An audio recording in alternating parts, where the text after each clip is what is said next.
बहुत बड़ा sound system को ट्यून करने से पहले सिंपल चीज में प्रैक्टिस करना चाहिए। सो ये मेरा लिसनिंग पोजीशन है कि ऐसे करके लोग नॉर्मली सुनेंगे।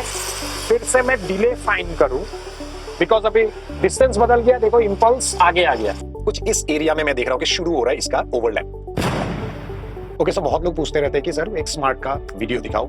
सो बहुत बड़ा साउंड सिस्टम को ट्यून करने से पहले सिंपल चीज में प्रैक्टिस करना चाहिए। सो आज का सेशन एक छोटा सा चीज आप लोग को दिखा रहा हूं। मेरा माइक्रोफोन यहाँ पे प्लेस्ड है और हम लोग इस स्पीकर को ट्यून करेंगे, थोड़ा सा EQ करेंगे। फिर यहाँ पे मेरा सबवूफर है, ओके, ये सीलिंग सबवूफर है 10 इंच का। सो हम चाहते हैं कि कुछ ऐसे टाइप का इसको ट्यून करें कि ये भी इसके साथ बजे। सो ये मेरा लिसनिंग पोजीशन है कि ऐसे करके लोग नॉर्मली सुनेंगे। सो इसके हिसाब से मेरा इंपॉर्टेंट है कि कौन सा जगह पे मैं माइक प्लेस। आपको मैं अभी दिखाऊंगा कैसे ये पूरा प्रोसेस हो रहा है। कि मैंने अगर अपना स्पीकर को ऑन करता हूं, सो मैं आपको दिखाता हूं। ये रहा मेरा QI5, ओके।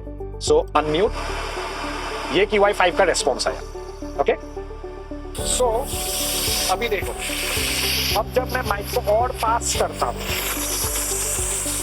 ठीक है, फिर से मैं डिले फाइंड करूं बिकॉज अभी डिस्टेंस बदल गया, देखो इंपल्स आगे आ गया। ये सेंटर पे होना चाहिए तब अलाइंड है, ठीक है। ऊपर जा रहा है मतलब अर्ली है। So again D V. अब देखो कोहेरेंस घट गया है बिकॉज स्पीकर पास है तो रिफ्लेक्शन कम हो गया है। ये देख रहे हैं, ये सेकंड पॉइंट, ये रिफ्लेक्शन है, उस एरिया में भी आ रहा है। मैं जितना माइक को पास करते जाऊंगा कोहेरेंस बेहतर होते जाएगा, रिफ्लेक्शन घटते जाएगी। अब हम और पास करते हैं।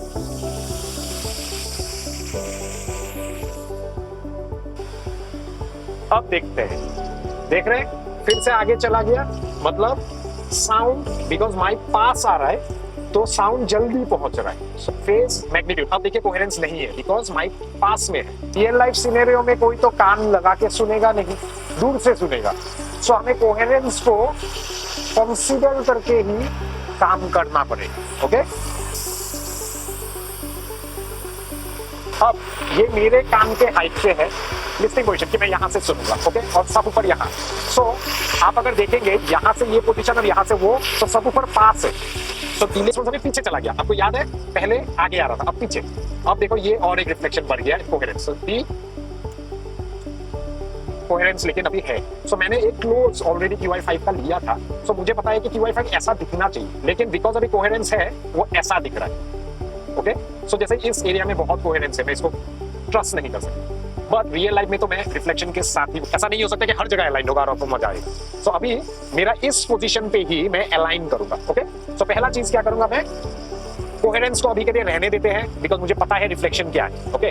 सो बस उतना ही इंफॉर्मेशन मुझे चाहिए जितना का साथ मुझे काम करना है। सो पहले देखिए थ्रेशोल्ड अगर बढ़ाऊंगा, ये सब डर्ट था, ये सब मुझे नहीं चाहिए अपने रीडिंग में। सो घटाते हैं, ओके, मोटा मोटा। सो इसको एक ले लेते हैं फॉर अलाइन।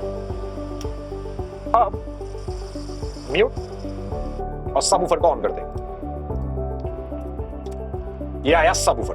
अब मैं देख सकता हूं कि ये पोजीशन जो है यहां से लेके पूरा ओवरऑल अगर मैं देखूं, कुछ इस एरिया में मैं देख रहा हूं कि शुरू हो रहा है इसका ओवरलैप। अब इस एरिया में अगर यहां देखूं फेज में, इस एरिया पे देखिए ये ऊपर है सबवूफर, नीचे है मेरा लाइन 128 हर्ट्ज पे। यहां पे आपका फ्रीक्वेंसी शो करेगा कितना डिग्री ऑफसेट है।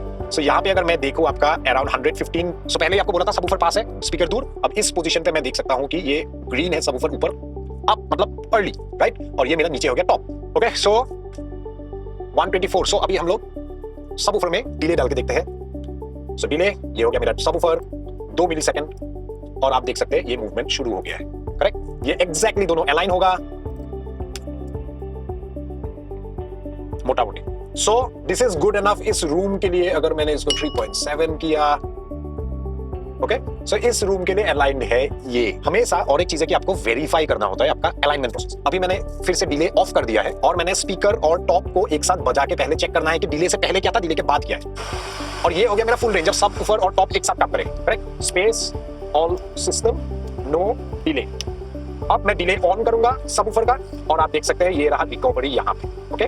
सो इसको अभी हम लोग देते हैं ऑल सिस्टम विथ डिले। अब हम वेरीफाई कर सकते हैं अपना रिजल्ट। सो आप देख सकते हैं रेड है विदाउट डिले। इस एरिया को देखिए जो 124 125 बोल रहा था, एंड विथ डिले ये आपका रिकवर हुआ है जहां पे कैंसिलेशन हो रहा था। सो हमेशा करना इंपॉर्टेंट है कि बस डिले डालने से नहीं। सो हमेशा विदाउट डिले एक स्नैपशॉट फुल सिस्टम, एंड फिर विद डिले। क्योंकि उसी से क्लैरिटी मिलेगा कि क्या वो हुआ है या नहीं हुआ है। सो ये बहुत छोटा एग्जाम्पल है, जैसे आप लोग प्रैक्टिस कर सकते हैं। बहुत कॉम्प्लिकेटेड सेटअप पे मत कीजिए। एक स्पीकर लीजिए, एक सबवूफर लीजिए, क्लोज कॉम्बैट पहले प्रैक्टिस कीजिए और इस तरह से आपका अलाइनमेंट हो सकता है।